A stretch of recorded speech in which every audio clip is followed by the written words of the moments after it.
There are sequels that are huge improvements over their predecessors and become classics. And as sad as it is, there are sequels which similarly are just so much better than the original titles, but for some reason were mostly ignored. Such is the case with the 2002 LucasArts game Star Wars Jedi Starfighter. Maybe because at a glance it might feel like it's just more of the original Starfighter since it reuses the exact same core mechanics and released just a year after.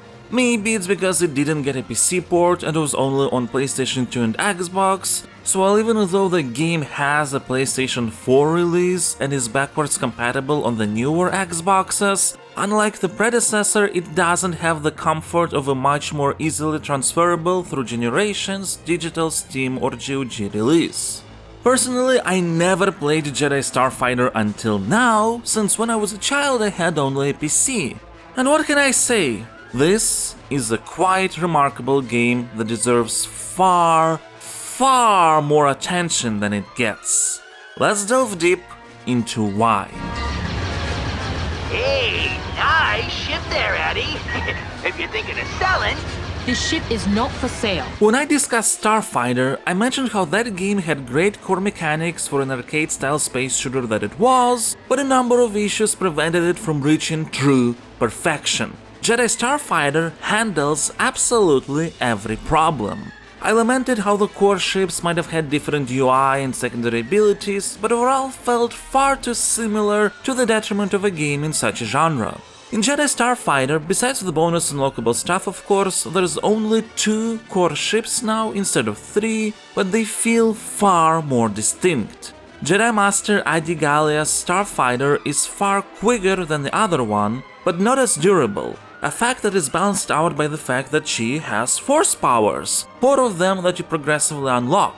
It's sort of weird that the game tries to actually connect in-universe the representation of Adi's force powers on the ship's interface itself. Before I demonstrate how to use your force powers, I will show you how to select them. In your craft display, you will notice your force power selector. This is a projection of your connection to the force. But you know what, I appreciate the effort to keep the UI as part of the character it belongs to.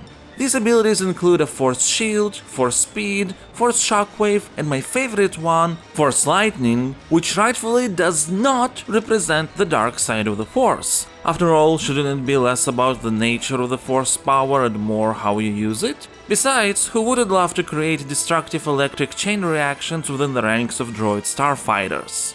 The pirate Neem is brought back from the previous game to act as a foil to Adi Gallia in every way. First of course as a character, but his Havoc ship is now far better defined as a distinctly slower yet bulkier in terms of health. He also has 4 secondary abilities, the bombs and torpedoes from the previous game, though the latter back then belonged on another ship, as well as awesome cluster missiles, and not as impressive but having its defensive uses, proximity mines.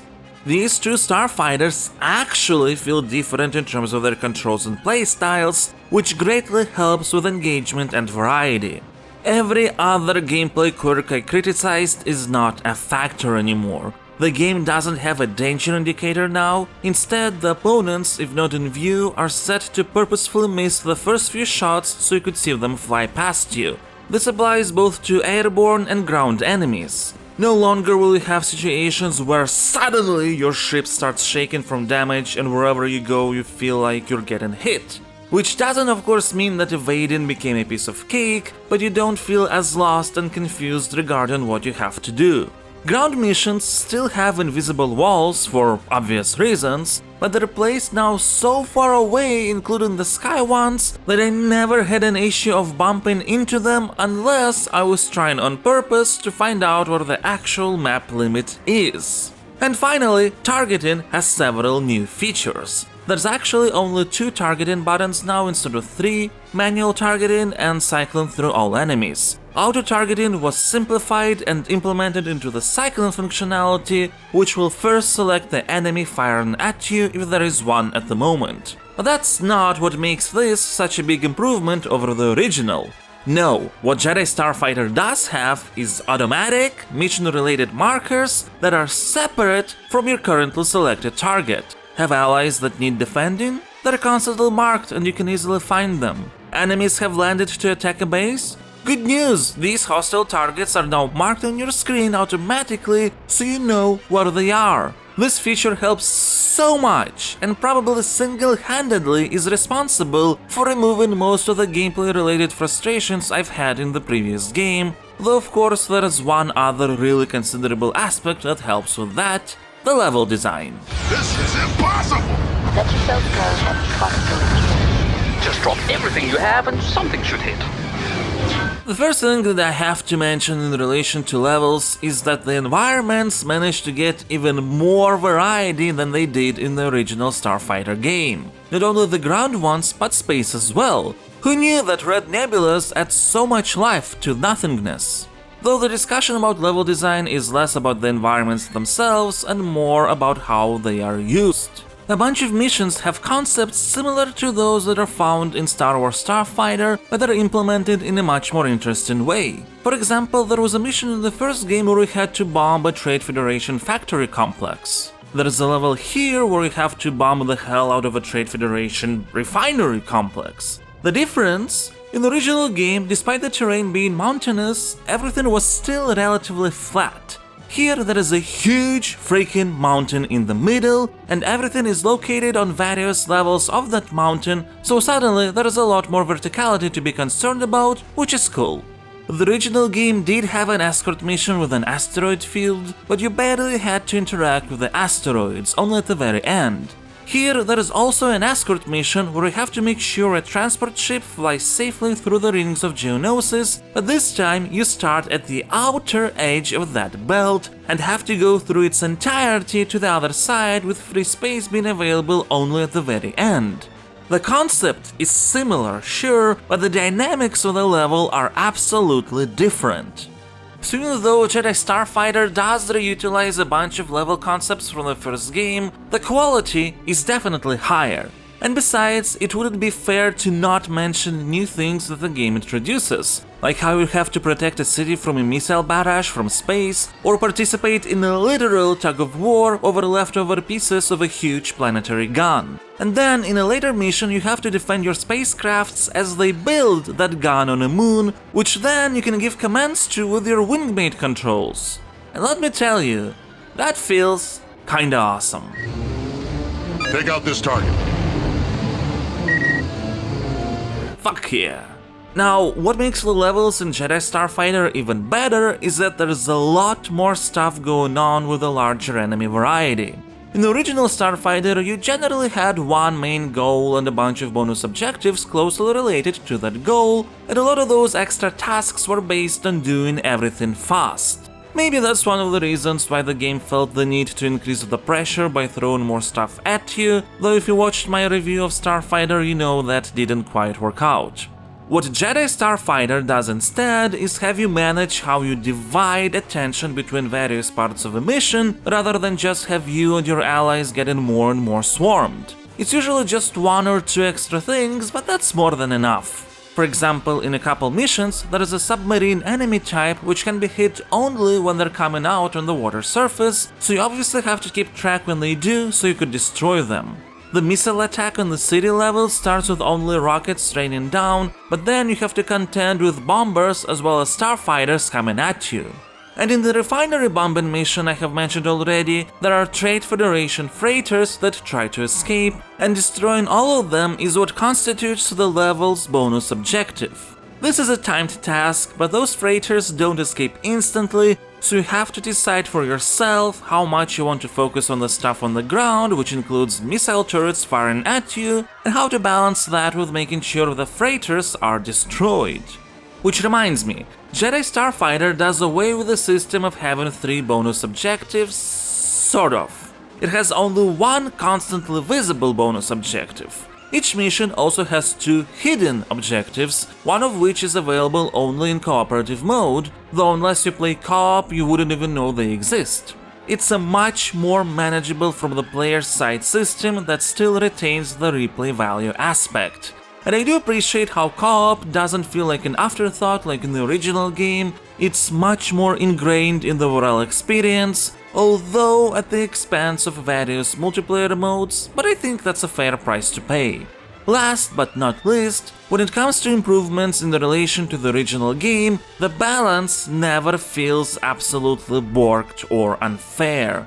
There are some difficult missions or some more challenging bonus objectives, but they're not as egregiously frustrating as they could be in the previous title, and all of the 15 campaign missions feel much more sensible as a result. And even though the game is still quite short, beatable in around 5 hours, I'm personally much more inclined to replay its missions rather than the previous titles and engage with the bonus content.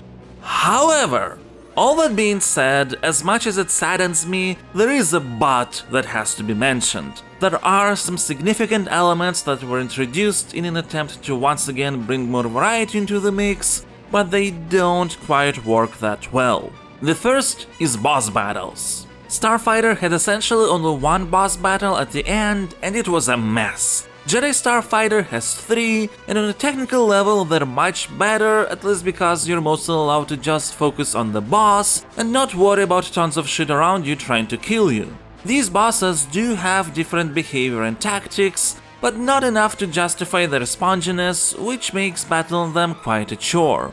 This sort of seeps into a second issue: capital ships. They are used far more often. The game does try to make fighting them more interesting by having turrets exist as separate entities that you can destroy, but again, they're just blaster sponges. Nim at least has missiles, but when you have to face those as Adi, your best bet is just to turn on the speed force power in an attempt to deal with that as fast as possible, and it's not engaging at all. This doesn't really apply to smaller frigates since they're not as spongy, but when it comes to capital ships, honestly, Jedi Starfighter would be better if it handled them like its predecessor, indestructible ships somewhere on the edge of the environment. And while it's certainly sad that these blemishes exist, they're not enough to ruin everything great that Jedi Starfighter does with its missions and encounter design. This is a very exciting action game, it's a blast to play, it feels good to use special powers on both of your ships, and every level you're doing something you haven't in this game before, so Jedi Starfighter keeps you constantly on your toes throughout the duration of the campaign. And the story is also far more engaging and better structured, for the most part. I sense that Master Windu has a new assignment for you. He usually keeps his thoughts well hidden. He still does, but then I just talked to him. I did mention in relation to the original Starfighter that one doesn't play a game like this for its narrative, but having a properly structured one always helps with engagement. On a high level, I suppose Jedi Starfighter shares the same issues as its predecessor. The first 2 acts are far better structured than the last one, which in its attempts to tie in with a Star Wars movie, in this case Episode 2, becomes more shaky. However, the difference lies in the quality of implementation, so even though the story does wobble close to the end, Jedi Starfighter still manages to tie things up in a more consistent and satisfying manner. The advantage of Jedi Starfighter is that instead of focusing on the relationship between 3 characters, it focuses on 2. Though Reti remains in the side character cast throughout most of the game, and thank God for that because he's still amazing. Shooting Star hailing know-it-all, do you copy? Know-it-all copies. Who sells egg seeds on Coruscant? You know who sent me. Do we really need passcodes? Yes. Who sells egg seeds on Coruscant? Mace Windu, now will you please take me to Nim? Okay, keep your headpiece on. Ready, well-paid guide to the Outer Rim at your service. All this in turn has allowed the game to develop the cast of its villains instead of the third character. And look, I wouldn't call Captain Toth an amazing antagonist, but he is an effective one. That was not part of our agreement.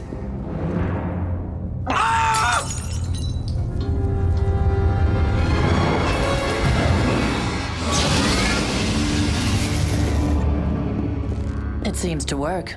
We'll still need a full-scale test. Load the Trihexalon onto the transports and prepare to launch.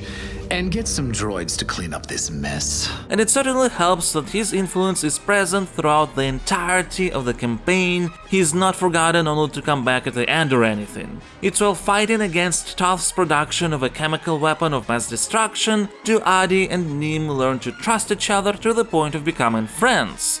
Of course, character progression from this. Well, Jedi, I told the Republic that I'd shoot the first ambassador who sat down in my system. But you've done me a good turn, so I'll give you a chance to explain yourself. How gracious. To this. Nim, I've been called to another battle. Figures, just when we were getting used to having you around. If you need help regaining your base, I can... No, we have it under control, and the Jedi need you. Now get going. Good luck, Nim. Don't need it, but thanks anyway. And may the Force be with you, Jedi. What? Nothing. Juno, recon report. Is nothing special, I suppose, but it works, the banter is fun, and it's enjoyable to experience the story. The CGI cutscenes are of better quality than in the previous game, although voice acting can still be hit and miss, but it's far more often a hit than not. In the third act, Adi and Nim part ways. Nim continues to finish breaking down Toth's operation to take back their final stronghold standing on the pirates' old base that was captured in the first Starfighter. A nice callback for closing his arc. Adi is called upon to help Obi-Wan and the clone army on Geonosis. And this is the part that doesn't quite gel with everything else.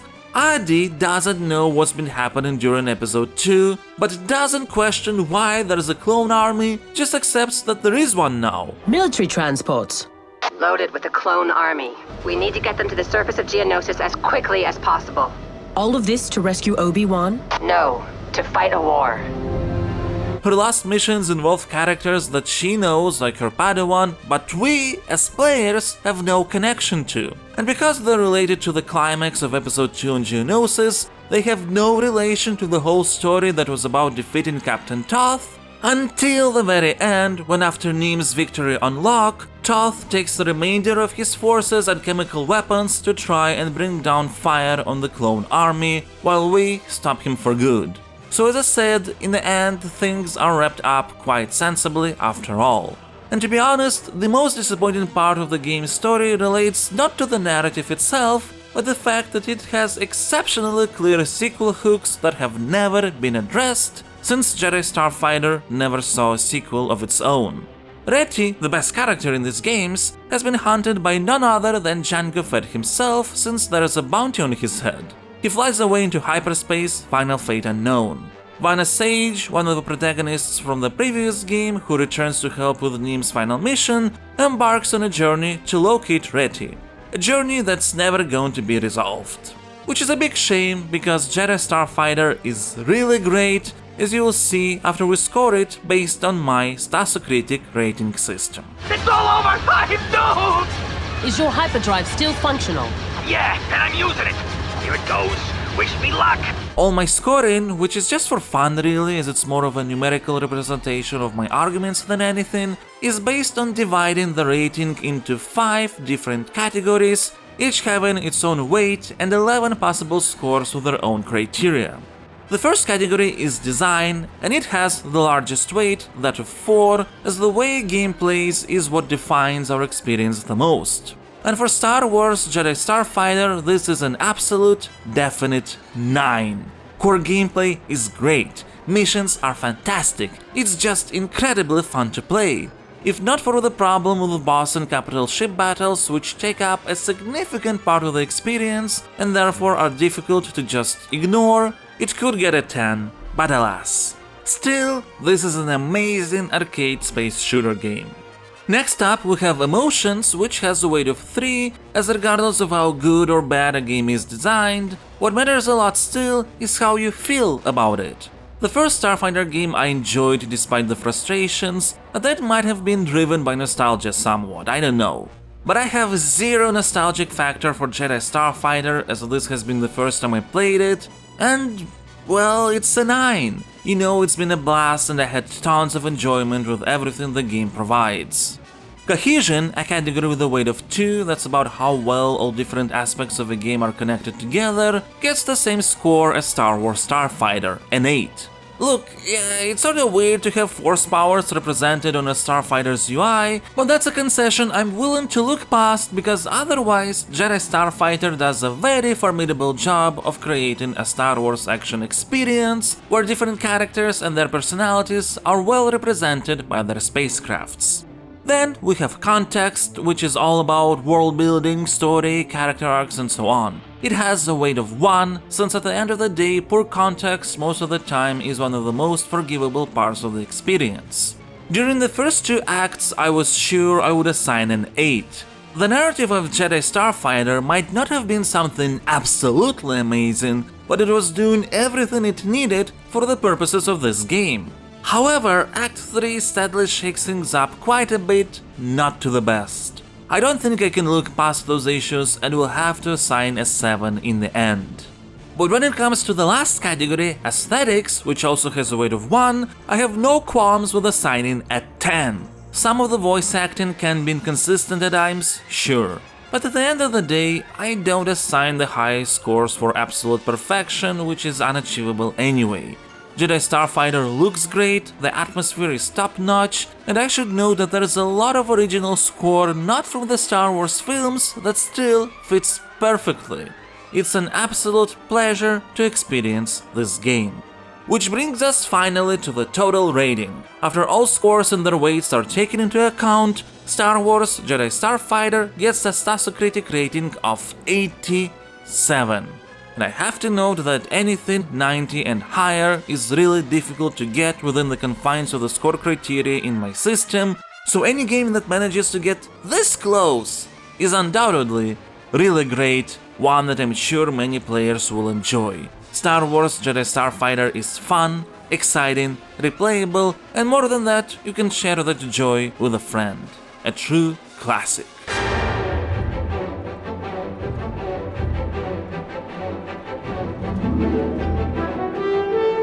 When it comes to video games, people often talk about forgotten gems. But to be quite honest, I think that a lot of games that receive such a moniker aren't actually forgotten and remain fairly popular. Jedi Starfighter, on the other hand, you rarely see anyone talk about it.